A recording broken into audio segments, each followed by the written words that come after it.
Good evening, I'm DACIA Richards and welcome to Friday's edition of the Regional News. We begin with news from Brazil. The death toll from heavy rains in Brazil's southernmost state of Rio Grande do Sul rose to 29, local authorities said on Thursday evening, as the state government declared a state of public calamity to handle the dramatic situation. The storms, which have caused the greatest devastation in the state in recent years, also left 60 people missing and 10,242 displaced in 154 cities, according to Rio Grande do Sul's civil defense. Quote, "It's not just another critical case, it's the most critical that the state will probably have recorded in its history," end of quote. State Governor Eduardo Liet said in a live broadcast on social media, adding that the situation is worse than last year's rains in the state.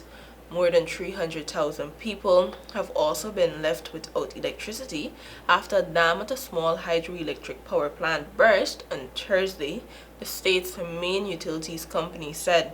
President Luiz Inácio Lula da Silva flew over the affected areas and met with Governor Lieti in Santa Maria on Thursday for an emergency meeting. In a video posted on social media, Lieti called for coordination in the efforts to rescue people, asking for quote-unquote full force as he declared a state of public calamity, citing the risk faced by the state as a result of climate events.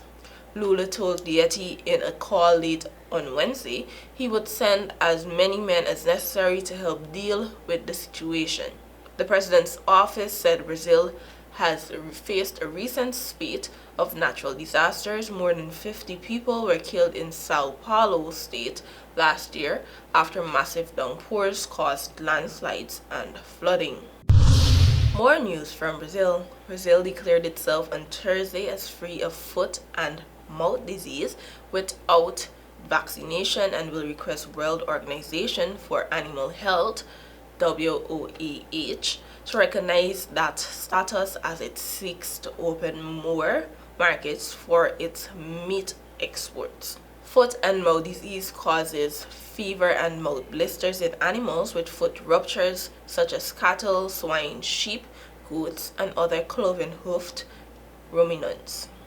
Brazil's Agriculture Ministry said in a statement it will ask for WOAH recognition next August, adding the request could be approved in May 2025. Agriculture Minister Carlos Favaro said in a live streaming video the self-declaration is, quote, "an important step towards a global recognition," end of quote. Brazil is the world's largest beef exporter, with China and the United States as its main buyers. However, the lack of a status for foot and mouth disease free without vaccination in some states prevents Brazil from selling its beef to nations like Japan and South Korea, a scenario Favaro said he wants to change. Finally, news from Haiti. The majority of Haiti's Transition Council, who had nominated an interim prime minister earlier this week, has walked back the decision, exposing the internal turmoil of the group charged with leading the Caribbean nation out of a prolonged crisis.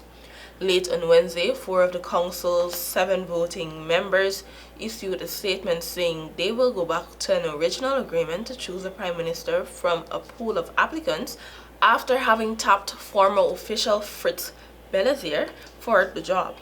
In recent years, Haiti's political and social order has suffered repeated setbacks, from a presidential assassination to a major earthquake, aggravating a power vacuum increasingly filled by armed gangs vying for power.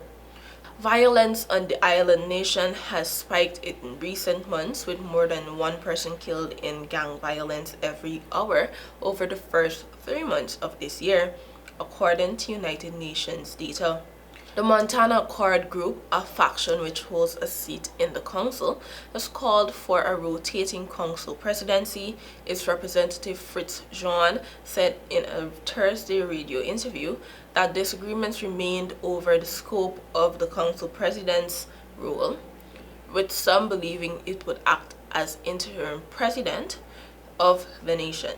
The council has also been tasked with appointing cabinet and establishing a provisional electoral authority charged with paving the way to Haiti's first elections since 2016. A vote for a new president is expected by early 2026. Thank you for watching and do have an amazing weekend.